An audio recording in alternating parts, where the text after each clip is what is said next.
I wake up suddenly. There was a noise. Someone called my name.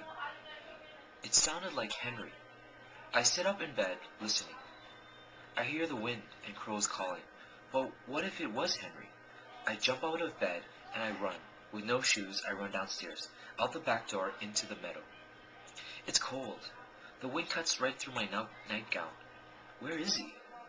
I stop and look, and there, by the orchard, there's Daddy and Mark, in their bright orange hunting clothes, and there's a man with them. They're all standing and looking at something, but then they hear me, and they turn, and I see that the man is Henry. What is Henry doing with Daddy and Mark? I run to them, my feet cut by the dead grasses, and Daddy walks to me. Sweetheart, he says, what are you doing out here so early? I heard my name, I say. He smiles at me. Silly girl. His smile says, and I look at Henry to see if he will explain. Why did you call me, Henry? But he shakes his head, puts his fingers to his lips. Shh, don't tell, Claire. He walks into the orchard, and I want to see why they were looking at, but there's nothing there, and Daddy says, go back to bed, Claire. It was just a dream.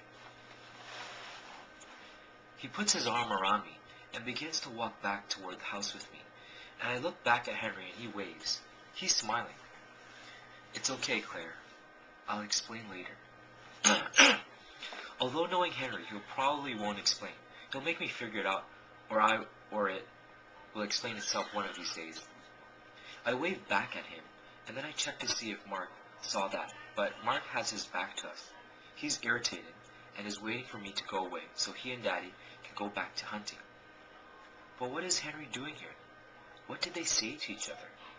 I look back again, but I don't see Henry, and Daddy says, go on. Go on now, Claire. Go back to bed. And he kisses my forehead. He seems upset. So I run back to the house, then softly up the stairs, and then I'm sitting on my bed, shivering. And I still don't know what just happened, but I know it was bad. It was very, very bad.